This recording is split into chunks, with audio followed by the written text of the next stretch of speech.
이 서울을 중심으로 집값이 들썩이자 정부가 초강력 대출 조이기에 나섰죠. 금융당국이 주택담보대출 한도를 6억 원으로 묶는 등 규제를 쏟아냈습니다. 자, 여기에 예고했던 대로 스트레스 DSR 3단계도 시작됐습니다. 수요를 억제해서 불붙은 집값을 일단 끄겠다는 계산으로 읽혀지기는 합니다. 과거처럼 자칫 매수 심리를 자극하는 역효과를 불러오지는 않을지 우려도 나오고 있습니다. 자, 고차 방정식이 된 부동산 정책을 과연 새 정부에서는 어떻게 풀어나가게 될까요? 지금부터 이야기 나눠보겠습니다. 함께해 주실 분들 소개해드리죠. 건국대 부동산대학원 최양수 겸임 교수 나오셨고요. 또 경기대 도시교통공학과 김진유 교수 나오셨습니다. 또 대한건설정책연구원 이은영 연구위원 나오셨습니다. 안녕하십니까? 네, 안녕하세요. 안녕하세요. 네, 용감한 쿠션 직설은 SBS 비즈 뉴스 앱과 유튜브에서 실시간으로 시청이 가능합니다. 보시면서 의견도 남겨주시면 저희 토론에 같이 반영토록 하겠습니다. 이재명 정부가 사실상 첫 번째 부동산 대책으로 대출 규제 카드를 꺼내 들었습니다. 이번 대책의 일단 방향성에 대한 의견부터 먼저 듣겠습니다. 적절한 시기에 적절한 대책을 내놨다고 보시는지 일단 교수님께 먼저 의견을 구하겠습니다. 네, 뭐 지금 상황이 굉장히 좀 복잡한 상황이고 네. 시급한 상황이라서 대책을 안 내놓을 수는 없고 수요를 어느 정도 조정하는 이런 대책이 필요한 상황이라서 그 방향성에 대해서는 뭐 동감이 되고요. 네. 다만 이제 뭐 전에 겪어보지 못했던 6억 원이라고 하는 이런 규제 이런 것들이 어떻게 영향을 미칠지 좀 충분히 시뮬레이션을 했나 이 부분에 대해서는 조금 의문이 있습니다. 방향성에는 동의를 하는데 네. 예를 들면 6억 원을 한도로 설정해 놓은 이런 식의 규제에 대한 효과, 네, 네. 분석, 제대로 됐는지는 조금 의문을 갖고 있다라는 네. 의견을 주셨습니다. 연구원님. 네, 일단 건설 부동산이라는 범위로 한정한다면은 네. 적절치 않은 규제라고 생각을 합니다. 적절치 않은 규제다. 네. 네, 맞습니다. 왜냐하면 이제 바로 직전까지 이제 부동산에 대한 관심은 뭐 서울 쪽에 집값이 오른다 이 정도로 끝이었는데 이번 규제가 나오자마자 많은 여론들이 불타오르기 시작했습니다. 그러니까 사람들의 관심을 부동산으로 집중시키는 효과를 가져왔기 때문에 건설 부동산 쪽에 한정한다면 적절치 못한 규제라고 생각합니다. 그런데 이 내용을 이제 건설 부동산뿐이 아니라 좀 더 넓은 범위로 살펴본다면 사실 1주택이든 다주택이든 부동산 쪽에 투자나 투기라는 단어가 통용되려면 일반 개인들이 그러니까 평소에 사시는 환경이 어느 정도 안정된 다음에 추가적인 여유가 있어야 가능한 내용입니다. 네. 그런데 이번 정부에서 언급한 내용 중에는 금융에 대한 내용들이 있었죠. 코스피 5천 같은 언급들이요. 그러니까 일반 가게에서 갖고 있는 여유 자금이나 뭐 추가적인 부분들을 굳이 부동산이 아닌 다른 부분에도 흘러갈 수 있도록 큰 틀을 짰다고 한다면은 그런 맥락에서는 이번 정책에 대한 평가가 달라질 수 있습니다. 자, 일단 이따 추후 나오는 질문에 좀 자세한 사항을 풀어주시고요. 최양수 교수님. 네, 일단은 저는 뭐 그 수순을 지키는 느낌은 들긴 들었습니다. 원래 이제 보통 정부가 부동산에 관련된 규제들을 내놓을 때 보면은 이제 보통 첫 번째는 이제 금융 정책들이 있고요. 그것을 네. 이제 완화하거나 규제하거나 이런 것들이 있고 그 다음이 보통 이제 이 부분에 대해서 만약에 뭐 시장의 약발이 이제 먹히지 않는다면 결국에는 그로 인해서 이제 조세 정책을 건드리게 되고 또 이제 조세 정책에서도 어느 정도 그 시장이 잠잠해지지 못하면 그 이후로 이제 보통은 이제 도심 내 주택 공급을 이제 강화한다라는 어떤 그런 의지를 좀 보여주고요. 나중에 이제 하다 안 되면은 결국에는 이제 뭐 외곽에 있는 어떤 그런 대규모 주택 공급이 이제 신도시 정책들을 주로 써왔어요. 그래서 네. 그러니까 이거는 지금 이재명 정부뿐만 아니라 역대 정부에서 보면은 집값이 오를 때 썼던 그러한 어떤 그 프로세스를 그대로 지금 그 스탠스를 유지하고 있다라고 볼 수 있어요. 다만 그 안에 있는 어떤 디테일한 내용들은 뭐 앞에서 말씀하신 교수님이나 아니면은 연구원님께서 말씀하신 그 내용들의 어떤 그런 뭐 각각의 어떤 평가는 좀 다를 수는 있겠으나 어쨌든 네. 그 절차라든가 이런 것들은 그냥 정부는 또 이제 가격이 오르는데 그렇다고 또 가만히 있기에는 좀 어렵거든요. 그러니까 뭔가 본인들의 할 일을 한다라는 느낌은 있습니다. 그리고 네. 또 그 프로세스의 어떤 앞단에 있는 것들을 하는 건 아마 어느 정도는 이해는 간다. 그런데 이제 그 디테일한 내용들은 좀 더 지켜봐야겠다 생각을 하고 있습니다. 네. 자, 대출 규제가 발표된 게 이제 지난주 금요일이었고 바로 다음 날부터 이제 적용이 됐죠. 전격적으로 발표가 됐고 어떻게 보면 바로 다음 날부터 이제 적용이 됐으니까 바로 여유를 주지 않고 규제를 적용하기 시작한 겁니다. 그래서 지금 뭐 미디어를 비롯해서 뭐 유튜브를 비롯한 각종 매체들에서 다양한 평가들을 내놓고 있지만 전반적인 평가, 시장의 반응 이런 것들을 좀 냉정하게 짚어볼 필요가 있다는 생각이 듭니다. 지금 시장은 이 규제에 대해서 어떤 판단을 하고 있다고 보십니까? 당황하고 있겠죠. 당황은 일단 충격파는 있다. 네. 네. 그 6억 원이라는 게 어떻게 나왔을까 이제 생각을 해보면 지금 이제 올해 5월 기준으로 한국부동산원의 중위 아파트 가격은 9억 800만 원 정도 되거든요. 네. 거기에 이제 LTV 70%를 적용하면 대략 한 6억 3천만 원 정도 됩니다. 근데 그 언저리에서 즉 중위 가격 이하의 주택을 사려고 하는 사람들이 대출을 받아서 살 수 있게끔은 해주자.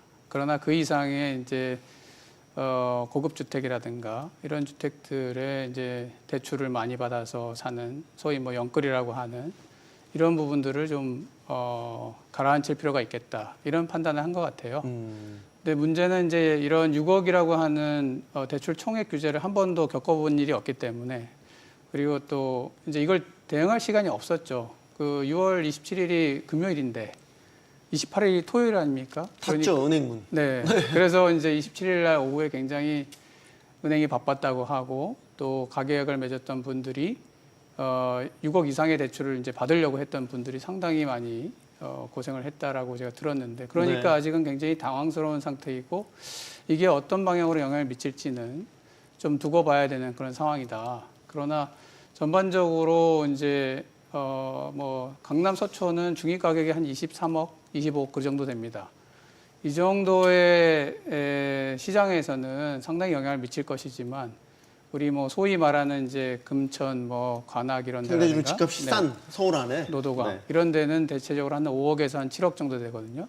중위 가격이. 예. 이런 데에는 크게 영향을 미치지 않을 그런 상황이라고 볼 수가 있겠습니다. 그래서 서울 안에서도 상당히 차별화된 효과가 나타날 가능성이 있다. 이렇게 볼 수 있겠습니다. 일단 지역별로 보면 강남권 상대적으로 이제 집값이 비싼 강남 3구 이런 지역의 충격이 상대적으로 더 클 수 있다라는 네. 분석 주셨습니다. 이영 연구원님. 네, 사실 시장 영향은 제한적이라고 볼 수 있습니다. 왜냐하면 네. 이제 종전에 있었던 일반적인 대출 규제들은 LTV를 건드린다든가 하는 식이었습니다. 네. 이런 경우에는 집값이 비싸건 싸건 대출 한도가 모두 감소하는 결과를 가져오는데 이번에는 심플하게 대출 한도가 최대 6억이다라고 끊었기 때문에 그 이상의 대출이 필요한 분들에게만 영향을 미치는 겁니다. 그런데 이 6억이라는 것도 사실은 서울의 비싼 집값에 비교해 본다면 작아 보이지만 실제 일반적인 가계에서는 매우 큰 금액입니다. 네. 그러니까 예를 들어서 6억 원을 30년 장기 대출로 생활한다고 치면 대략적으로 지금 이자에서 내야 되는 원리금이 한 달에 300 이상 나갑니다. 그러니까 이 정도 원리금을 감당을 하면서 일반적인 생활까지 하시려면은 못해도 월 소득이 뭐 맞벌이든 어떤 식으로든 600에서 1000만 원 정도는 되어야 이제 자녀들 사교육도 시키시고 다 하시면서 네. 원리금도 하실 수 있는 것이죠. 그러니까 이번에 대출 규제가 강화됐다고 해서 서울 수도권의 모든 주택 시장에 영향을 받는 것이 아니라 그 이상 금액대의 주택군에서 그 중에서도 대출을 크게 일으키셔야 되는 분들 여기에만 영향을 미치기 때문에 이제 저희가 일반적으로 얘기하는 뭐 중산층 서민이라고 하는 카테고리에서는 그다지 큰 영향이 없다고 볼 수 있습니다. 그래서 이런 분석도 있었죠. 소위 억대 연봉을 자랑하는 전문직 부부가 대출을 크게 일으켜서 강남으로 진입하는 그 길이 이제 막혔다. 그런 식의 이제 비유도 하긴 하더라고요. 그러니까 결국에는 이은영 영원님 분석도 다 해당되는 건 아니고 큰 대출을 일으키면 딱 그러면 강남 지역이 일단은 떠오르긴 합니다. 네, 맞습니다. 지금 현재로서는 지역이 그렇게 한정될 수밖에 없습니다. 강남 조금 더 넓히자면 뭐 이제 성동구나 마포구 정도까지도 영향을 받을 수 있다. 최 교수님께도 의견 듣겠습니다. 시장 반응. 뭐 일단은 뭐 어떤 심리에 대한 것들을 좀 앵커께서 질문하셨으니까요. 네. 일단은 단기적으로는 조금 영향이 있지 않겠나라는 생각이 들고 실제로 이제 매수문이라든가 이런 부분들은 좀 급격하게 줄어들고는 있어요. 근데 네.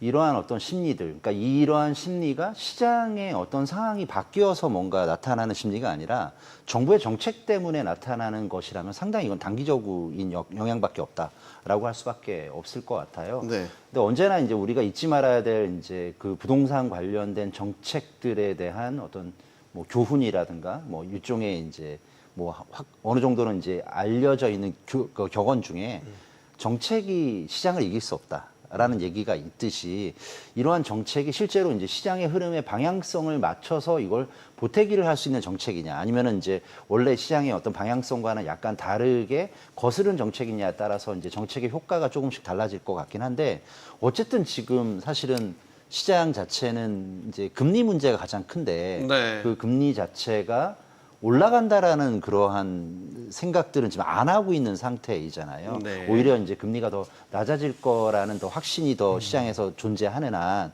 이러한 정책의 효과는 일시적으로는 나타날 수 있지만 그것이 이제 장기적으로 시장의 어떤 그런 흐름을 정부가 목표하는 대로 완벽하게 뭔가 틀어 잡고서 바꾸기에는 아직은 좀 어렵지 않을까라고 생각해 봅니다. 일단 그 주담대 금리만 놓고 보면 넉 달째 지금 하락세를 나타내고 있기는 합니다. 중요한 건 이건 것 같아요. 지금 정부가 우려하는 거, 그러니까 이상과열 현상이에요. 우리 개인 입장에서 패닉 바잉.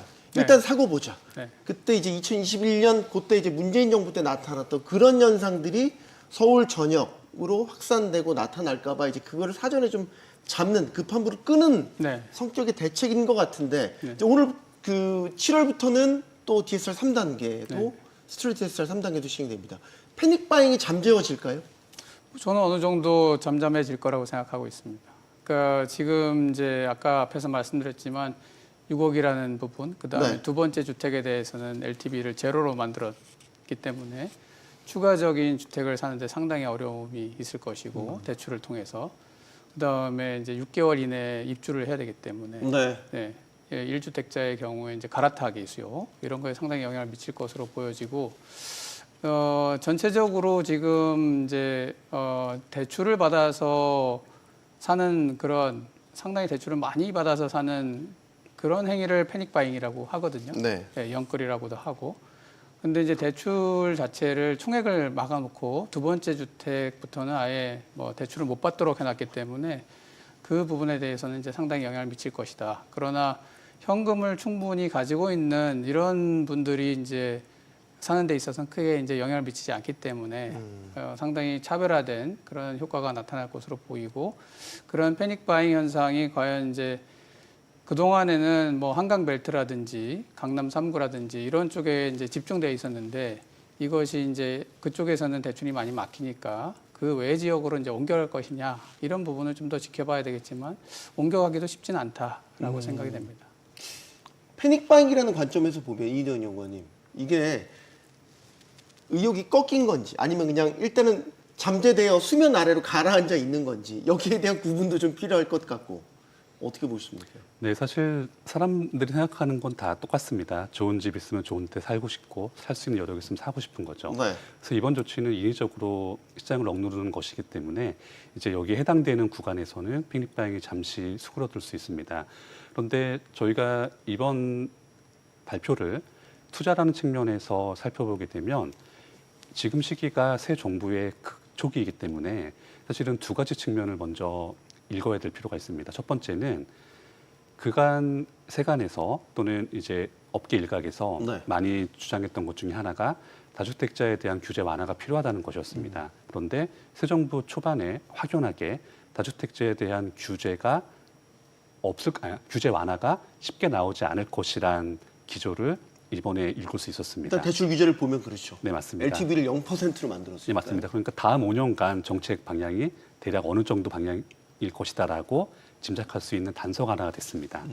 그리고 두 번째로 보아야 될 것은 이제 지금처럼 대출 규제들 통해서 이제 고가 주택 지역의 거래가 좀 억눌리겠죠. 네. 그런데 이런 와중에도 거래는 발생을 할 겁니다. 다만 거래 건수가 급감을 할 거고요. 네. 그런데 지금까지의 전례를 보게 되면 이런 시기에 발생하는 고가 주택 거래에 대해서는 간혹 이제 자금 출처 조사라든가 이런 추가적인 검사가 들어갈 때가 경우가 있습니다. 그러니까 이런 경우를 우려하시는 분들이라고 하면 지금 같은 시기에는 거래에 참여하시기보다는 어느 정도 시간을 두고 관망하시는 게 적절한 선택입니다.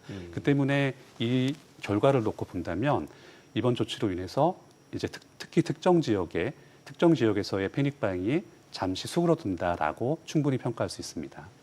그 6억을 이제 한도 캡으로 씌워놨지 않습니까? 주담대 6억. 그러니까 집값이 어떻든 나의 소득이 어떻든 상관없이 일단 6억 이상은 주담대를 못 받게 한다. 이제 이렇게 걸어놨다는 말이죠. 근데 이제 6억이란 기준이 어디에 나왔냐? 6억의 기준이 뭐냐? 설정한 근거가 뭐냐? 이거에 대한 좀 분석도 많이 논란도 있더라고요. 그러니까 정부 설명은 애매하게 뭉뚱그려서 이제 종합적으로 고려했다 이런 식으로 설명을 내놓은 건데 여기에 대한 의견도 좀 여쭙겠습니다. 어떤 분 말씀 주시겠습니까? 예, 뭐 아까 김진 교수님께서 뭐 정확하게 해석을 잘 해주셨고요. 네, 그래서 중위 가격. 중위 가격의 뭐 LTV 한 70% 가격 정도가 한 6억 좀 초반대니까 그 정도였을 것 같고 그 다음에 또 작년 기준으로 했을 때 서울의 어떤 그 기본적인 평균 가격 자체가 한 12억 정도 됐었는데 그 금액의 한 50% 정도? 근데 사실은 그러니까 이게 뭐 6억에 대해서 이렇게 딱 막아놨으니까 이게 조금 약간 뭐 불합리해 보이긴 하는데 저는 이제 개인적으로 감상적으로 본다면은 그동안 너무 좀 대출을 너무 심하게 많이 받아서 집을 산 거 아닌가라는 그런 생각은 좀 확실히 있거든요. 예를 들어서 만약에 뭐 20억짜리 집을 사는데 10억을 대출을 받는다. 네. 그러면은 연 금리 예를 들어서 한 4% 초반대라고 생각을 하면은 1년에 갚아야 될 뭐 완전 거치기라고 하더라도 4천만 원 정도를 이자로 내야 되고요. 근데 뭐 그런 어떤 주택담보대출 같은 경우에는 당연히 이제 원리금 분할 상환이 좀 들어갈 거니까 그렇게 되면은 어떻게 보면은 월 거의 한 400만 원 정도를 이자로만 내야 되거든요. 내가 10원도 써보지 못하고. 근데 사실은 그러한 어떤 아무리 금리가 조금씩은 좀 하락 추세에 있기는 하지만 어쨌든 소득의 증가율이 그렇게 높지 않은 나라에서 그런 과다한 금액을 지불하고서도 말 그대로 이제 이것이 패닉 바잉 아니면 누군가 옆에서 부추기거나 아니면은 옆에 눈치를 보거나 하면서 그렇게 무리한 대출을 받아서 산다는 것 자체는 상당히 부적절했던 현상이었다라고 생각을 한번 해보게 됩니다. 네. 6억이라는 게 가지고 있는 의미가 이제 우리나라에서 상당히 다양한 의미를 가지고 있습니다. 우리나라의 이제 전체적인 규제를 보면 6억, 9억, 12억. 예전에 이제 15억 이상은 아예 대출을 안 해줬고. 한때 그랬죠. 네, 3회 배수로 이제 올라가거든요. 근데 옛날에 뭐 종합부동산세도 6억 기준이었었고요. 그다음에 지금 이제 아까 제가 한번 말씀드렸지만 서울시의 아파트의 중위 가격이 이제 9억 정도 되는데 6억이라는 이제 대출금을 가지고 생각해 보면 이제 DSR 40%를 적용하고 4%에 30년을 하면은 소득이 한 1억 1천만 원 정도 돼야만 6억을 빌릴 수가 있습니다. 네. 그러면 반대로 얘기하면 6억 이상 초과해서 빌린다는 얘기는 소득이 이제 그 정도 이상 된다는 얘기거든요. 네. 근데 소득이 1억 1천만 원이면 이제 어느 정도 수준이냐 우리가. 근데 보통 이제 우리가 그 공공임대나 이런 데 들어갈 때 중위 가격을 많이 기준으로 삼는데 그게 한 6천만 원 정도 되면 가구 소득이. 그 중위 소득보다도 1.5배 정도 되는 굉장히 높은 소득을 가진 가구만 이제 해당이 되는 거죠. 6억 이상 빌리려면. 그러니까 이제 이 6억이라는 의미가 가지고 있는 게 전체적으로 보면 그 LTV 70%면은 9억 정도고 LTV 50% 규제 지역에서 50%를 적용하면 12억 정도 되거든요. 네. 그러니까 이 이상 되는 주택을 매입을 할 때 6억 이상을 빌려서 사는 한마디로 상당히 많은 돈을 빌려서 중위 가격 이상의 고급 주택을 사는 사람들에 대해서는 우리가 대출을 막겠다. 이런 의지로 읽혀지는 거죠. 그래서 이제 일각에서는 이런 이야기도 나옵니다. 6억으로 대출 한도를 정해버렸다면 사실상 현금 부자들만 강남에 집을 살 수 있다라는 얘기가 된 건데 거래량 자체는 줄겠지만 대출 규제했다고 해서 강남 집값이 정말 눈에 띄게 떨어지겠냐.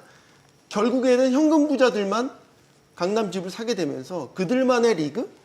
강남은 더 비싸지고 다른 지역과 더 초양극화가 나타날 수도 있지 않겠냐 이런 우려도 있더라고요. 어떻게 보십니까? 네, 맞습니다. 과거부터 동일하게 지적된 내용들입니다. 네. 종전에도 대출 규제가 과도하게 실행되었을 때 지금 말씀하신 것 같은 내용들이 지적이 됐습니다. 네. 그러니까 이제 아무리 개인이 노력을 해서 뭐 소득을 늘리거나 이런 위치에 가더라도 결국에는 대출의 힘을 빌려야만 좀 더 빠른 시간 내에 좋은 지역으로 들어갈 수가 있는데 그런 길을 제도적으로 막았다는 측면에서는 분명히 지적의 여지가 있습니다. 그런데 이런 부분들에 대해서는 사실 전 국민들의 소득이 비슷한 것이 아니기 때문에 의견은 그때가 되더라도 갈릴 수밖에 없습니다. 이제 소득이 충분치 않으시거나 대출 여력이 부족하신 분들의 입장에서는 역시 비판이 있을 수밖에 없으신 거고요. 네. 그렇지 않은 분들 입장에서는 뭐 대출 규제가 그렇게 중요하진 않다라고 말씀하실 수도 있습니다. 이번에 또 하나 대책의 또 다른 하나의 축은 실거주 위주의 거래만 허용되도록 한 것입니다. 6개월 안에 전입신고 의무가 생긴 거죠. 이거는 이제 갭 투자 같은 걸 좀 막겠다라는 취지 같은데 일단 그러면 정부의 생각은 갭 투자는 투기를 조장하는 거래다라는 인식을 갖고 있는 것 같아요. 일단 뭐 갭 투자라고 하는 건 내가 실거주를 안 하고 전세라든가 끼고 세를 사는 거죠? 이제 뭐 어느 정도 인수를 하면서 사게 되는 건데 결국에는 이제 그런 부분들이 순수한 의미의 어떤 갭 투자라면은 이제 투기 목적이 아닌 그러면은 내가 이제 집이 있는 상태에서 네. 현재 있는 집을 좀 뭐 어떤 순간에 그렇게 뭐 멀지 않은 장래에 매각을 하고 일단은 내가 어느 정도는 이제 내가 이사갈 집을 기존에 있는 세입자를 안고서 어느 정도는 이제 끌어안고서 미리 이제 확보를 해두는 그런 느낌이 투기가 아닌 갭 투자였을 텐데 실제로 그런 목적으로 갭 투자하는 분들의 비율이 얼마나 될까라는 생각을 한번 해보게 되거든요. 그럼 거의 대부분이 이제 추가적인 어떤 그런 하나의 어떤 그 흔히들 통칭세칭 얘기하는 재테크 목적에서 시세 전세를 낳고 뭐 시세 차익을 위해서. 근데 또 사실은 우리나라가 갭 투자하기가 좋은 어떤 조건 중에 하나가 다른 나라보다는 보증 금액이 상당히 높기 때문에 실제로 들어가는 이제 현금 투입 금액이 상당히 작거든요. 그래서 어떻게 보면은 예를 들어서 뭐 10억짜리 사는데 뭐 전세가 7억이다. 그럼 3억만 현금 내고. 근데 만약에 그게 예를 들어서 뭐 10억짜리가 50%가 올라서 15억 된다 하면은 내가 실제 3억을 현금을 넣고 5억을 버는 셈이 되니까 네. 수익률이 어마어마할 수도 있거든요. 그래서 그동안 이런 것들이 상당히 성행했었는데 이런 부분에 대해서 일정 부분 이제 규제를 가하는 어떤 정부의 조치가 아닌가 싶기도 하고 네. 이전에 그 아마 그 문재인 정부 시절에도 이러한 어떤 규제들은 비슷한 규제들이 좀 있어 왔는데 이번에 이제 이것이 확실하게 좀 더 구체화되지 않았는가라고 평가하고 싶습니다. 갭 투자를 막으면 투기가 잦아듭니까? 어떻게 뭐 보십니까? 일부 효과는 있겠습니다만 이번에 한 거는 좀 저는 좀 잘못됐다고 생각을 하거든요. 네, 어떤 그러니까 측면에서?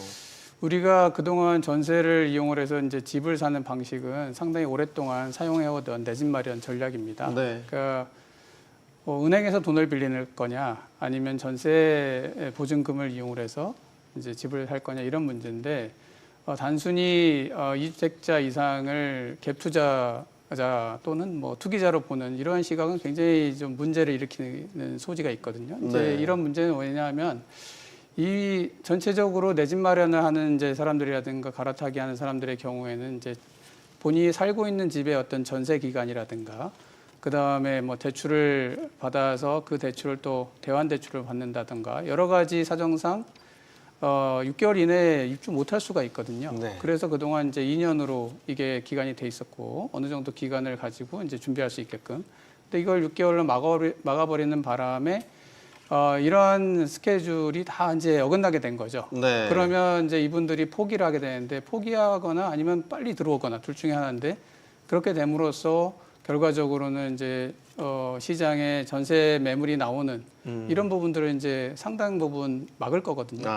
그러면 아직까지는 전세 시장이 좀 잠잠한데 앞으로는 전세 시장에 또 이런 영향을 미칠 수가 있습니다. 왜냐하면 그동안 한 3년간 지난 3년간 전체적으로 인허가나 착공이 50% 정도 줄었습니다. 네. 서울에서는 50% 이상도 줄었어요. 그런데 이런 부분들하고 겹쳐서 이제 나타나기 시작할 텐데 전세 매물의 감소가 여기에 지금 이제 실거주 6개월이라고 하는 상당히 강력한 굉장히 짧은 시간을 주어졌기 때문에 이 부분도 또한 플러스가 돼서 전세 시장이 불안해질 가능성이 있기 때문에 이것은 너무 지나치게 다주택자를 갭 투기자, 뭐 갭 투자자로 보고 이 좁게 해석을 해서 좀 지나친 영향을 주는 그러한 이제 정책을 지금 시행한 게 아닌가 하는 이제 우려가 있습니다. 영원께도 의견 듣겠습니다. 네, 사실 두 가지 의견이 다 존재합니다. 그러니까 전세나 전세자금 대출이 집값을 떠받쳐서 네. 투기를 조장한다라고 주장하는 분들에게는 그게 맞아 보이는 겁니다. 그런데 그 반대로 이제 어느 정도 그러니까 그 형식이 어떤 것이든지 간에 어쨌든 본인이 거주하시는 집 이외에 추가적인 집을 가지신 분들이 임대 시장에 전세 매물을 내놓는다는 것도 부정할 수 없는 현실입니다. 네. 그래서 이런 부분들이 상충하는 상황에서 한쪽에 너무 과도하게 치우친 정책을 내놓는 것은 분명 논란의 여지가 있습니다. 그리고 이제 실제 수요자 분들 입장에서도 사실 좀 논란이 클 수밖에 없는 내용들이, 그러니까 당장 입주하지 않으면 실수요가 아니다라고 관주하는 부분들이 이번 정책에도 들어가 있습니다. 그런데 이게 서울에 사는 청년들을 한번 예를 들어보게 되면 네. 그 서울에 사는 청년들이 있겠죠. 예. 직장 다니고 네. 그리고 부모님과 같이 거주하는 사람들이 있을 겁니다. 근데 부모님과 거주할 때는 그렇게 주거에 대한 문제가 크게 부각되지 않지만 이분들도 언젠가 독립을 하셔야 되겠죠. 결혼하시고 하시게 되면. 네. 그러면 선택지가 둘밖에 없는 겁니다. 나중에 결혼할 때 그때까지 돈을 모아서 그때 집을 사느냐, 아니면 지금 시점의 가격으로 전세라도 끼고 내가 집을 사두면 나중에 내가 결혼할 시점이 됐을 때 집값이 오르는 것에 무관하게 지금 시점의 가격으로 해지할 수 있다라는 네. 조건도 있는 거죠. 네. 그런데 무조건 뭐 당장 입주하지 않으면 실거주가 아니다라는 식으로 접근을 하게 되면 그 내용에서 고려하지 못한 선의의 피해자들이 발생을 하게 되는 겁니다. 그 때문에 어떠한 정책이든지 간에 너무 급진적으로 이번 조치처럼 강화하는 것은 그렇게 바람직하지는 않습니다. 지금 이제 논란이 되는 부분은 이번 대출 규제가 실수요자들한테까지도 이제 광범위하게 영향을 미칠 수 있다. 거기에 대한 좀 갑론을박이 있어요. 그 또 대표적으로 사례를 들 수 있는 게 생애 최초 주택을 구입하는 목적의 주담대에도 LTV를 좀 줄였고, 거기에다 이제 정책 대출까지도 규제 대상에 이제 포함시켰죠. 디딤돌 대출, 버팀목 대출 한도 다 줄였습니다. 어떻게 보십니까? 이런 것들이 이제 실수요자라는 측면에서 보면 선의 피해자가 생길 수 있다고 보십니까? 뭐 다른 어떤 여러 가지 의견에도 불구하고 이 부분은 좀 잘못한 거 아닌가라는 생각을 하고 있습니다. 왜냐하면은 기본적으로 이제 내가 그러니까 청년 시절에 아니면 조금 더 나이가 작았던 시절에 어느 정도 주택 구입을 좀 용이하게 해줘야 내가 다른 일에 더 집중할 수 있는 그런 여건도 될 수 있고요. 또 네. 하나는 이분들이 이제 생애 최초 구입이라든가 아니면 뭐 신생아 대출이라든가 이런 부분들 같은 경우에는 당연히 뭐 아무래도 조금은 좀 나이대가 그렇게 많지 않은 분들일 가능성이 많을 텐데, 이랬을 경우에 이분들이 앞으로 이제 훨씬 소득 활동을 할 수 있는 그런 기간이 어떻게 보면은 저 같은 사람보다는 더 많을 텐데, 네. 이분들에 대한 어떤 그런 그 규제 완화는 오히려 더 현재보다 더 파격적으로 해줘야 되는 거 아닌가라고 생각을 하는데, 오히려 이런 부분들을 더 옥죄기를 한다라는 것은 상당히 사회적으로도 되게 바람직하지 않은 조치다라고 저는 생각하고 있습니다. 근데 이제 그 정부 입장에 대한 이야기를 들어보면 이제 이런 거죠. 그런 정책 대출에서 흘러나오는 자금들이 주택 시장 유입이 됐고, 이게 결국에는 이제 주택 가격을 좀 올리는 원인으로 작용을 했다. 그래서 제어가 필요하다는 것도 그런 관점을 갖고 있더라고요. 네. 이게 보기에 따라서 이게 되게 순작용과 부작용에 대한 판단이 달라질 것 같은데. 결국은 뭐 이제 그 항상 디테일에 해결 방법이 있다라고 보여지는데 네.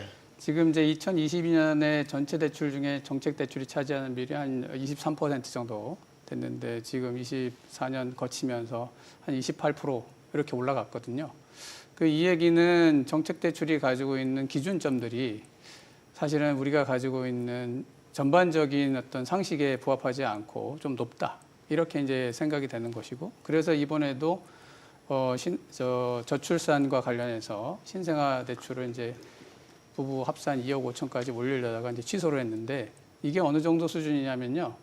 아까 제가 뭐 1억 천 말씀드렸는데, 네. 우리나라의 이제 24년 기준으로 금융복지조사를 이제 보면은 가금복이라고 보통 얘기하는데, 이 조사를 보면은 10분위, 그러니까 1분이죠, 1분위. 그러니까 상위 10분이죠. 상위 10%의 평균 가구 소득이 2억 1천만 원 정도 됩니다.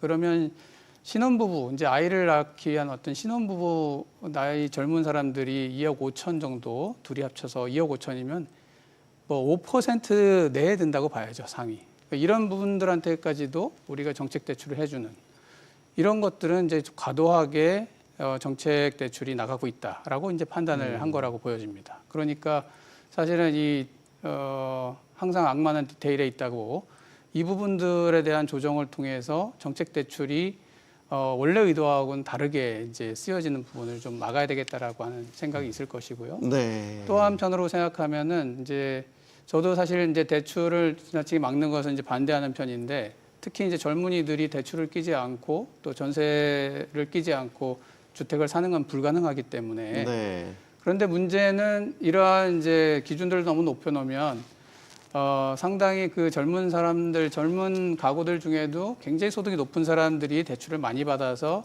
좋은 집을 사게 되고 이 사람들은 자산 가격 상승 때문에 더 부자가 되고 그런 부분들이 이제 불가능한 이런 저소득 이제 신혼부부나 이런 사람들은 아예 대출을 이제 못 받아서 자산을 늘릴 수가 없는 그들 사이에서 다시 또 이제 양극화가 나타나는 이런 현상이 나타나기 때문에 이런 기준들을 좀 마련하는 것이 필요하다. 그런 측면에서 이제 이 정책 대출에 대해서도 좀 손을 보고 있는 것이 아닌가 이렇게 생각이 됩니다. 정책 대출이 집값을 자극했다.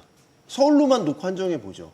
근데 이제 신생아 특례 대출 같은 경우는 이제 제한 조건이 있잖아요. 9억 원 이하. 네네. 크기도 85제곱미터 이하. 뭐 이런 식의 이제 조건들이 있기는 한데 그들에게 이렇게 대출을 이 집을 사게 했다고 해서 서울 집값이 뛰었냐? 등가로 볼 수 있겠냐? 어떻게 보십니까? 네, 사실 정책 대출의 용도 자체가 집을 사라는 것과 전세를 지원하겠다는 것이기 때문에 네. 애초에 이 금액 자체가 주택 시장으로 흘러가는 건 어쩔 수 없습니다. 흘러가는 거죠. 그럼 이제 이분들이 그 대출을 받아서 살 수 있는 금액대의 집이 어느 구간에 몰려 있느냐가 관건인데 아무래도 대출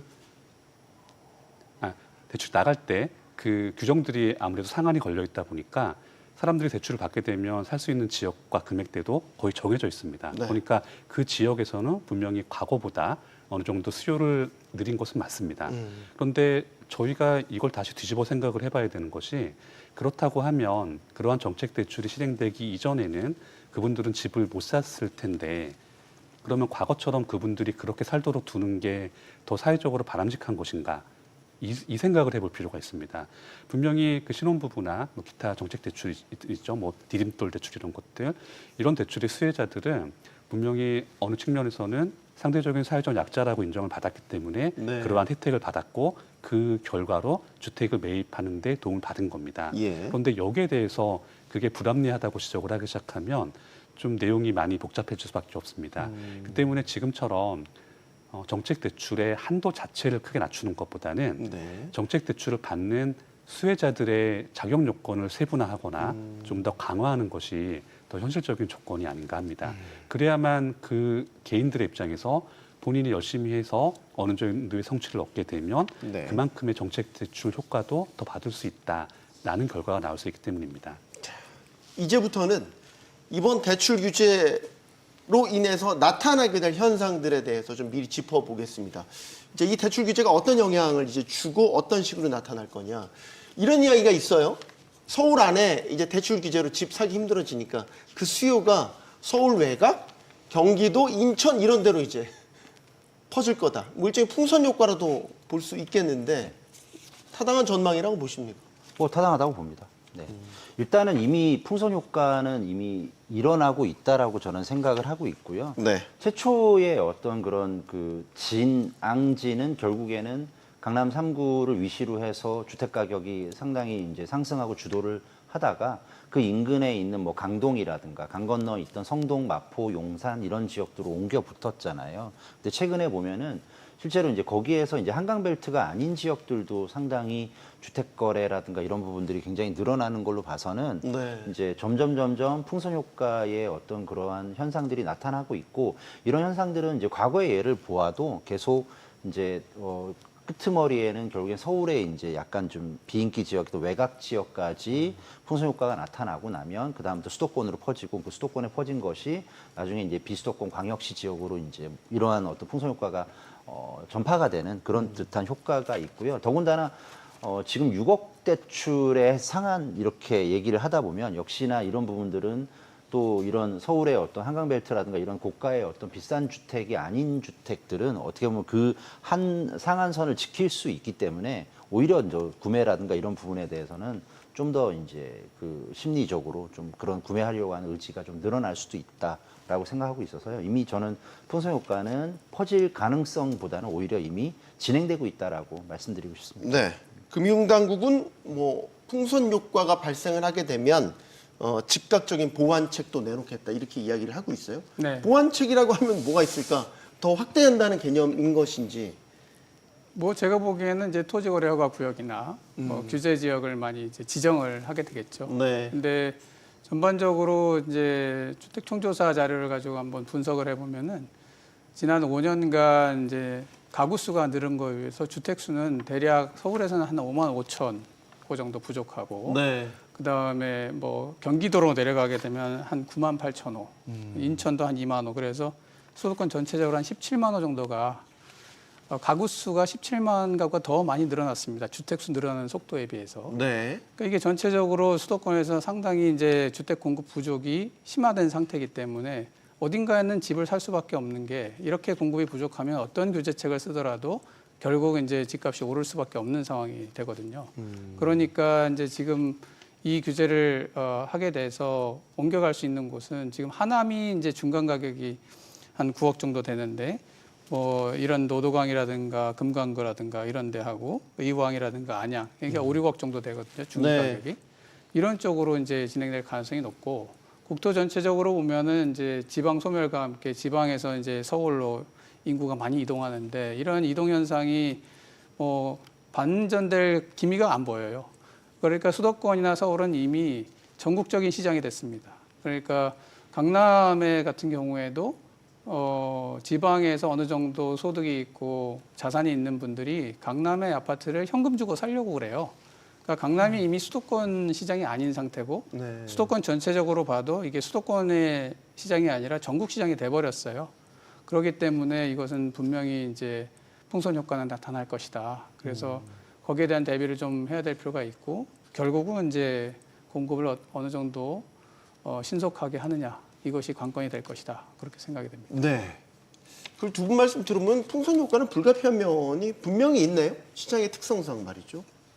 네, 맞습니다. 사람들이 집을 필요로 하는 건 똑같습니다. 그런데 그 와중에 집값이 오르게 되면 네. 아무래도 쓸 수 있는 금액대에 맞춰서 집을 찾게 되니까 기존에 가고 싶었던 지역을 못 가게 된다면 그 인접지로 갈 수밖에 없는 겁니다. 그래서 이런 부분에 대해서 정부가 추가적인 규제를 가하더라도 저희가 적어도 지난 8년 동안 갖가지 규제책을 봤었기 때문에 네. 새로운 규제가 나와도 그 안에서 벗어나지 않을 거고요. 그리고 그 효과도 저희가 지금까지 보았던 것과 큰 차이가 없을 겁니다. 우리 한국 사회가 그 정도로 많은 경험을 쌓아왔기 때문에 네. 현재로서는 추가적인 규제를 내놓는 건 바람직하지 않은 것 같고요. 그렇기 때문에 어느 정도 풍선 효과가 발생을 하더라도 그 내용을 인위적으로 누르기보다는 시장에 맡겨두는 게 더 바람직하다고 저는 생각합니다. 지금 다음 카드로 꺼내들 게 아까 잠깐 교수님 말씀하셨지만 투기과열지구 조정대상 지역, 현재는 강남성과 용산구에만 지정이 돼 있는데 이게 더 확대될 가능성도 있다. 뭐 이제 이런 이야기가 정치권 안팎에서 나오고 있기는 합니다.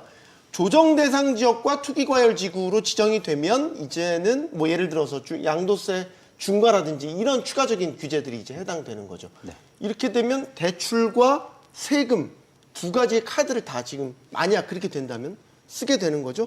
떠오르는 게 이제 문재인 정부 당시 그때 양상과 또 비슷하게 갈 수도 있겠다 이런 생각도 듭니다. 네, 일단 아마 정부가 쓸 수 있는 카드가 생각보다 그렇게 많지는 않을 거예요. 왜냐하면 또 그 이재명 현재 대통령께서는 이전에도 이제 후보자 시절에도 또 아니면 이제 그 전 선거에서도 계속 얘기했던 게 네. 그 세금에 대한 직접적인 규제라든가 이런 부분에 대해서 상당히 이제 거부감을 갖고 있어요. 건드리지 않겠다. 네, 그런 얘기 굉장히 많이 했고 했죠. 네. 또 실제 이제 캠프에서도 그런 얘기들을 뭐 정책위원회라든가 이런 데서 계속 언급을 해왔던 내용들이기 때문에 이 부분을 직접적으로 건드리진 않는데 다만 규제 지역이 되면은 이제 이게 자동으로 따라가는 세금 규제가 이제 붙어버리는 게 있단 말이에요. 그래서 네. 이 부분은 아마 적극적으로 쓸 가능성이 많고 지금 이제 예상이 되는 게 토지거래 허가 구역에 대한 확대라든가 아니면 투기과열 지구라든가 아니면 뭐 조정대상 지역의 확대 같은 것들 이런 부분들은 아마 충분히 예상이 돼요. 그러면 이제 이러한 것들이 이제 풍선 효과를 막을 수 있고 집값을 잡을 수 있느냐라고 물어보신다면 저는 그거는 상당히 고개를 갸웃거릴 수밖에 없다라고 생각합니다. 사실은 제가 조금 더 첨언을 해드리고 싶은 부분이 하나가 있는데요. 네. 정부가 이제 자꾸 이제 규제라든가 이런 부분들을 통해서 뭔가 또 집값을 잡기 위한 노력들을 이제 어떤 정부든 다 하게 되고 있는 것 같아요. 근데 제가 굉장히 그러니까 쉬울 수도 있지만 좀 실제로 정부에서 쓰지 않는 카드들 중에 하나가 보통 이제 이런 집값의 상승이 나올 때마다 공급 얘기를 되게 많이 하잖아요. 네. 공급이 빨리 돼야 된다, 신속하게 돼야 된다. 공급에 대한 것들을 상당히 좀 뭔가 규제 완화라든가 아니면 패스트트랙을 통해서 빠르게 해야 된다라고 하는데 그게 이제 쉽지가 않은 거예요. 주택이라는 게 뭐 빵처럼 찍어낼 수 있는 것도 아니고 누군가 네. 얘기했듯이 그렇다면. 공급은 기본적으로 내가 지어서 사람이 들어갈 수 있는 입주 물량도 공급이지만 기존에 주택을 갖고 있는 사람이 시장에 매물을 내놓는 것도 일종의 공급이어서 네. 그러한 공급도 수요를 분명히 희석시킬 수 있는 여지가 있거든요. 근데 지금 보면 이전에 사실은 문재인 정부 그다음에 또 심지어 윤석열 정부 그다음에 현재 뭐 이재명 정부는 이제 앞으로 아직은 시작이니까 잘 모르겠지만 역대로 보면 이 부분은 실제로 건드리지 않은 것 같아요. 그러니까 예를 들어서 기본적으로 이제 거래 비용이라든가 특히 네. 양도소득세라든가 이런 것들 특히 다주택자의 양도소득세 이 사람들이 내가 시장에 매물을 내놓아서 팔 수 있는 매물을 만들어줘야 수요자를 갖다 어느 정도 충족시키거나 희석시킬 수 있는 여지가 되는데 이 부분에 대해서는 상당히 거부감이 있는 것 같아요. 역대로 보면. 왜 그러냐면 이 거부감은 아마도 이것을 만약에 조치를 하게 되면 이제 부자 감세 얘기가 금방 또 나오게 될 거고 또 거기에 따라서 이 부분은 정부의 정책의 문제가 아니라 이데올로기의 문제까지 이제 전파가 되고 이런 부분들이 있기 때문에 근데 저는 완벽하게 시장의 어떤 섭리라든가 이런 것들을 존중을 하고 맡겨서 실제 시장의 어떤 그런 그 자정 기능을 갖다가 해서 실제 수요를 어느 정도는 좀 희석시킬 수 있는 수요는 억누르는 게 아니라 저절로 안 사게 만들거나 저절로 이제 가격이 떨어지게 만들어야 되는데 규제만으로 이런 것들을 또 제어할 수 있을까? 더군다나 금리 하락이라든가 이런 부분들이 계속 지금 확대가 되고 있는 그런 심리가 있는 와중에 네. 저는 이게 불가능하다고 봅니다. 근데 요거는 좀 한번 상당히 적극적이고 전향적으로 좀 현 정부에서 좀 검토를 했으면 좋겠다는 생각이 듭니다. 지금 윤석열 정부에서 다주택자에 대한 양도소득세 중과는 1년 단위로 계속 지금 유예 연장을 시키고 있잖아요. 내년 5월까지인 건데 이걸 이제 이재명 정부에서 어떤 식으로 또 풀어나갈지도 모르죠. 유예가 만약에 종료가 된다면 이거는 이제 세제 부분으로 다주택자에 대한 뭐 옥죄는 정책이 될 것이고 세금 카드를 꺼내 들 것이냐 여기에 대한 네. 질문을 좀 드리겠습니다. 근데 뭐 후보 시절에 대통령께서 세금으로 집값을 잡지 않겠다 이렇게 뭐 공언을 하셔서 아마 부담스러우시게 할 텐데 네. 세금을 뭐 직접적으로 건드리기보다는 사실은 이제 전체적으로 세제의 구조를 이제 뭐 손보려고 하실 가능성이 높죠. 그래서 지금 이제 뭐 새로 차관이 되신 이상경 교수님도 뭐 평상시에 이제 그러한 이제 재건 축초과이익 환수라든가 뭐 공공임대라든가 이런 부분들이 이제 많이 이분이 주장하시는 거였는데 저는 사실 다주택자에 대해서 조금 우리가 다시 한번 처음부터 잘 살펴볼 필요가 있다고 생각이 돼요. 네. 그러니까 다주택자 중에도 상당히 좀 공정과 상식 이런 데 부합하는 부분이 있고 예를 들어서 2주택자 같은 경우에는 상당 부분 실수에 가까운 사람들이 많아요. 그래서 뭐 수도권에 자기가 살고 있는 주택이 있는데 향후에 뭐 어떤 귀촌이나 이런 걸 위해서 지방에 뭐 한 채 더 산다든지 이런 분들 네. 또는 뭐 상속을 받았다든지 이런 분들 다 이제 다주택자에 포함되는데 이분들은 굉장히 정상적인 다주택자죠. 그리고 이제 노후를 위해서 한 주택을 더 사가지고 이제 퇴임 후에 거기서 임대료를 받아서 뭐 노후 소득을 뭐 추구한다든 이런 분들은 굉장히 정상적인 분들인데 이 네. 다주택자마저도 이주택자들마저도 굉장히 크게 이제 이 정책 대상으로 삼는 거 이게 사실은 수요를 왜곡시키고 있다라고 보여지고 그 허그의 자료를 보면은 이 전세 보증 사고를 내는 다주택자들이 6주택부터 3배 이상 그 보증금 미반환 사고가 나타납니다. 네. 그러면 우리가 기본적으로 가지고 있는 2주택자나 3주택자보다는 굉장히 5채, 6채 이상 가지고 있는 이런 다주택자들이 이제 문제를 일으킨다고 보여지거든요. 근데 2주택자마저도 이제 양도세 중과라든가 이런 부분들을 이제 실행을 하게 된다면 결국 전세 시장에도 영향을 미치고 아까 이제 최 교수님 말씀하신 그런 이제 시장에서 매물로 나오는 것들이 감소하는 이런 이제 부작용을 이제 만들 수 있기 때문에 그런 부분들은 좀 세금에 대한 이제 조정을 하려고 노력은 하시겠지만 그 부분들은 좀 세심하게 살펴볼 필요가 있다. 세금은 너무 많이 건드리면 네. 부작용이 많다. 이렇게 생각이 됩니다. 의원님. 네, 이번 정부의 대선 공약에도 관련 비슷한 내용들이 있습니다. 네. 고가 주택에 대한 규제보다는 뭐 중산층 이하, 수요층에서 적절한 주택 공급을 확대하겠다 이런 맥락의 내용들이 있습니다. 네. 그 때문에 직접적으로 세금을 크게 건드리기 쉽지 않을 것 같습니다. 물론 이제 여당 일각에서는 단순한 규제보다는 보유세를 강화해야 한다는 의견이 여전히 남아 있습니다만은 현재 시점에서 그렇게 급진적으로 나갈 가능성보다는 아무래도 앞서 말씀하신 것처럼 규제 지역 같은 기타 요인들을 변동시켜서 그에 자연스럽게 수반되는 정도로 나갈 가능성이 높다고 할 수 있습니다. 네. 자, 진송준 민주당 정책위 의장은 부동산 세제 개편은 당장은 검토하지 않고 있다. 이렇게 이야기를 했고 이 부분은 이 대통령도 약속한 부분이다. 일단 시장이 그런 식으로 메시지를 줬습니다. 자, 그리고 또 한 얘기가 공급이 뒤따라야 한다라는 이제 입장도 냈습니다. 공급 이야기를 이제 해보겠습니다. 그 지금 국정기획위원회에서 부동산 정책에 대한 방향을 밝히면서 공급과 관련된 이야기를 한 게 예를 들면 신규 택지 개발, 사기 신도시 이거는 적정한 공급 방향은 아닌 것 같다라는 이제 기본 맞아요. 입장을 냈단 말이죠. 맞아요. 그럼 이제 이재명 정부의 공급 정책은 뭐가 될 거냐라는 거죠. 그러니까 결국에는 공급 정책이라고 하려면 공급할 어떤 지역들이 어디냐라고 이제 생각해 보면 될 것 같은데 네. 일단은 공급은 기본적으로 아예 그 사람이 그렇게 거주하시는 분이 없는 곳에 공급을 하는 공급이 있고 기존에 이제 도심에서 사람이 이미 거주하시는 분들이 있는 지역에 또 공급하는 방식으로 해서 딱 이렇게 투 트랙으로 좀 나눠지게 될 텐데 일단은 이제 그 약간 뭐 택지지구 형태의 어떤 그린벨트를 수용을 해서 공급하는 것들은 이미 문재인 정부 시절에 있었던 상기 신도시가 있단 말이에요. 그리고 네. 그 상기 신도시 중에서 일부는 지금 뭐 이미 착공을 해서 꽤 공사가 진행되는 데들이 있지만 원래 예상 스케줄보다 지금 엄청나게 지금 더뎌지고 있거든요. 네. 저는 그게 안타까운 게 뭐냐면 원래 주택의 공급이라는 것은 집값이 어느 정도 안정화될 때 열심히 해야 장기적인 어떤 서민 주거 안정을 위해서 어느 정도 기여하는 바가 있는데 집값이 오를 때 공급하면 또 오르는 와중에서 공급은 또 여러 가지 분양가 상한제라든가 공공택지 같은 경우는 또 가격이 또 저렴하게 공급을 인근 시세보다 해야 될 수밖에 없기 때문에 네. 오히려 그런 부분들이 오히려 더 투기를 또 조장할 수가 있거든요. 그래요? 예, 그러니까 오히려 주택 공급은 좀 꽤나 안정화된 시기에 좀 꾸준하게 해야 되는데 이미 이제 제가 보기엔 시기 자체를 이제 실기를 했다. 그러면 실기했던 것들을 그냥 방치할 거냐 이건 아니고 어쨌든 이제 약속한 만큼 열심히 해야 된다.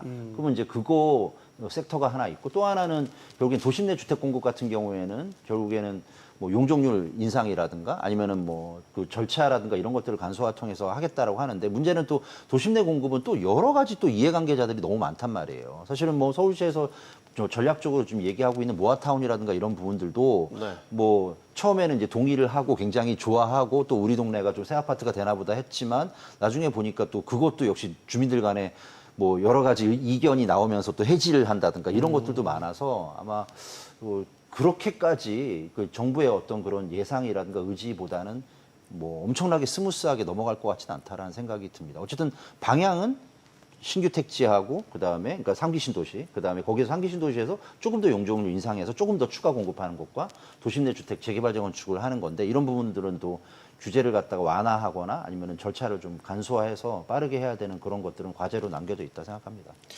이건 이은영 연구원님께 먼저 대한건설 정책연구원에 계시니까 이게 이제 건설사들의 경기와도 이제 맞물리는 문제이긴 한데 기존에 나왔던 공급 대책들만 제대로 계획대로 다 공급이 됐어도 지금 공급 부족하다 수도권에 주택 공급 부족하다 이런 이야기 안 나왔을 것 같은데 지금 현황 어때요? 사실 좋지 않습니다. 좋지 않아요? 왜냐하면 한국 사회에서 주택을 많이 공급하겠다라는 기조가 적어도 지난 6년간 지속됐습니다. 그리고 바로 앞 정부에서는 주택 공급 목표를 270만 호로 잡았습니다. 그런데 저희가 이것을 실제로 운영을 해본 결과 목표치에 많이 미달하는 상황입니다. 때문에 이번 정부에서는 뭐 새롭게 공급 목표를 내서 어떠한 지향점을 제시하기보다는 차라리 종전에 너무 과대하게 설정된 목표치를 현실에 맞게 조정하는 게 더 적절하지 않을까 합니다. 그렇게 조정함으로써 이제 어느 지역에 집중을 하고 어느 것이 실현 가능성이 높고 이런 것들이 판별이 되고요. 그리고 이런 쪽에 집중하는 결과가 건설업계 입장에서도 실질적인 공사 물량의 증가로 이어질 가능성이 높습니다. 네. 지금 3기 신도시 위치 보면 뭐 하남이라든지 네. 남양주, 그러니까 서울에 인접해 있는 지역들 꽤 메리트가 있는 지역들도 많다라는 평가인데 실제 공급이 안 되고 있잖아요. 네. 지금 목표는 3기 신도시가 나중에 5만 호 추가가 돼서 22만 3천 호 공급 목표는 갖고 있더라고요. 네. 그러니까 지금 이제 두 가지인데요. 신도시를 통해서 신개발을 통해서 공급하는 거, 네. 그다음에 정비 사업, 재개발 재건축을 통해서 공급하는 거, 이 두 가지 투 트랙을 다 써야 되는데 신도시는 더 이상 하지 않겠다고 이제 얘기를 했고, 소위 4기 신도시는 아닌 것 네네. 같다라는 뭐 거죠. 저는 그 방향에 대해서는 적절하다고 봅니다. 신도시를 더 개발하면 개발할수록 수도권의 집중 현상은 더 강해지고 수도권의 일자리는 더 많아지고 수도권 투자가 집중되기 때문에 오히려 지방은 더 소명을 할 것이다.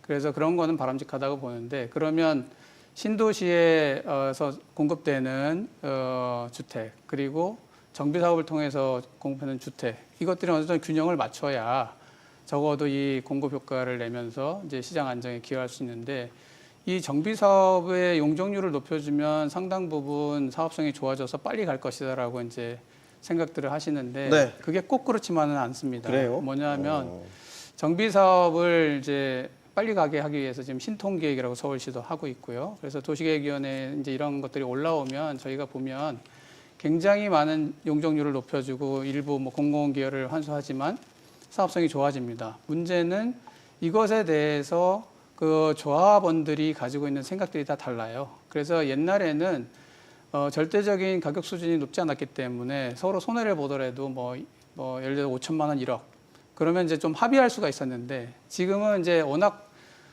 주택의 가격 수준 자체가 높아졌기 때문에 네. 이분들의 어떤 결정에 따라서 본인이 부담해야 되는 그 부담금이 뭐 몇억 원에서 이렇게 차이가 많이 나거든요. 네. 그러니까 합의가 잘 안 됩니다. 그래서 우리가 앞단에서 인허가를 해주더라도 뒷단에서 조합 설립이라든지 이런 데서 굉장히 시간이 오래 걸리고 뭐 비대위가 출발하고 이러면서 늦어지고 있어요. 그래서 지금 이제 정비 사업을 통해서 용적률을 높여주고 높이 규제 완화하고 이러면은 빨리 공급이 될 것이라고 하는 것은 굉장히 좀 현실을 모르는 상황이다. 오히려 그거보다는 제가 앞에서 말씀드렸지만 전체적으로 착공이나 인허가가 지난 3년간 상당히 많이 줄었습니다. 뭐 아파트는 많이 안 줄었지만 네. 비아파트 경우에 70% 이상 줄었습니다.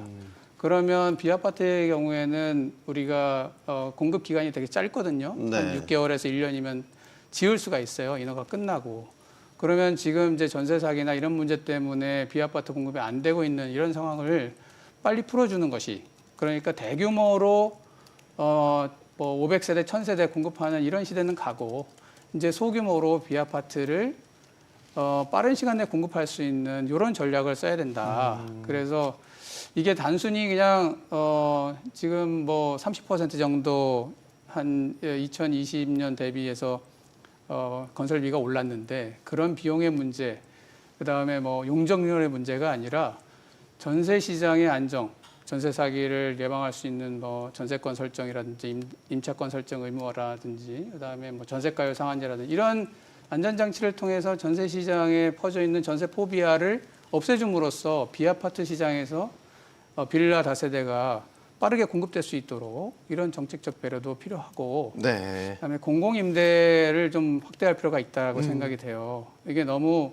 우리가 전체 이제 민간 시장만 보고 있는데 지난 정부의 이제 여러 가지 폐해로 인해서 공공지원 민간 임대가 이제 침체되어 있는 상태인데 이런 네. 걸 빨리 정상화시켜서 민간과 공공이 함께 공공임대를 확대할 수 있는 이런 방안들도 적극 추진해야 된다. 알겠습니다. 이렇게 생각이 됩니다. 최한수 교수님, 네. 마지막 질문 하나만 드리고 싶은 건 이 부분 한번 좀 논란이 된 부분이 있어서 국민의힘 주진우 의원이 그 중국인들의 경우 대출 규제를 안 받으니까 이 대출 규제를 피해서 이제 국내 뭐 핵심 부동산 같은 걸 취득하는 경우가 있다. 그래서 우리 국민만 오히려 대출 규제로 이런 피해를 보는 것 아니냐. 이래서 논란이 좀 제기된 바가 있거든요. 네. 이게 어떻게 보십니까? 이게 실질적으로 많이 나타나는 현상인 건지. 네.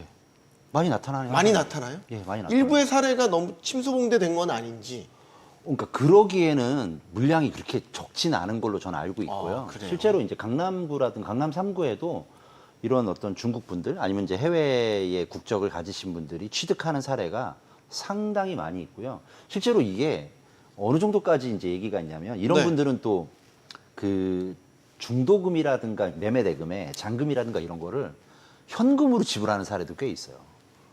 이게 보통 우리가 이제 뭐 1억, 2억, 3억 이래도 이걸 현금으로 눈으로 본 적은 별로 없잖아요. 아, 돈다발을 들고 와서 가방에 실제로. 영화처럼 영화가 그 아니라. 암거래하는 것처럼 막 그렇게 들고 와서. 아니, 그러니까 이제 거기 이제 중개사무소에 있는 중개사 분들도 깜짝 놀래고 그래서 이제 기념이라고 해서 막 폰으로 사진을 찍고 그러더라고요. 실제로. 그래서 그러니까 이분들이 그럼 어디서 이 돈이 났을까 싶은데 이것도 대출이 있는데 이 대출은 사실 우리나라 은행이 아니라 자기네가 거래하던 그 외국계 그 뭐 중국이라든가 이런 쪽에 홍콩이나 이런 은행을 통해서 자금을 조달해서 현금으로 하고서 또 약간의 이제 중간에 아마 살짝 그 법적이지 않은 어떤 불법 환전이라든가 이런 것도 아마 살짝 끼어 있는 것 같고 네. 이런 식으로 거래하는 사례도 상당히 많이 있고 실제로 이거 통계들도 보면 그 한국 뭐 한국 감정원이 이제 바뀐 이제 그 이름이 부동산원. 예, 한국 부동산원의 통계에도 이제 외국인 주택 소유 보유 현황도 계속 이게 업데이트가 되거든요. 보면은 결코 작은 크기라고 볼 수 없습니다. 이거 막아야겠네요, 그러면. 만약에 같은 대출 규제를 안 받고 그런 외국인들, 뭐 일부 중국인들이 그런 식의 대출 규제 피해서 집을 사들인다면 이건 아니 근데 좀 형평성이 그런 문제가 게 아시아 국가도 그렇고 유럽도 그렇고요. 특히 아시아 국가에서 외국인들이 토지와 주택을 완벽하게 취득하게 할 수 있는 나라가 생각보다 몇 나라 안 돼요. 근데 우리나라는 그게 되게 자유롭기 때문에 네. 이런 부분에 대해서는 조금은 규제를 해야 될 필요성이 있지 않을까 생각합니다. 네. 한번 규제 당국도 이 부분을 신중하게 검토할 필요가 있어 보입니다. 자, 강력한 규제의 충격파는 분명히 큽니다. 하지만 부작용도 뒤따르죠. 이 부작용을 제대로 관리하지 못하면 규제의 순효과도 무뎌지기 마련입니다. 역대 정부들의 실패한 부동산 정책들이 대부분 그랬습니다. 토론 마치겠습니다. 여기는 모든 경제가 모이는 SBS 비즈입니다. 시청해주셔서 고맙습니다.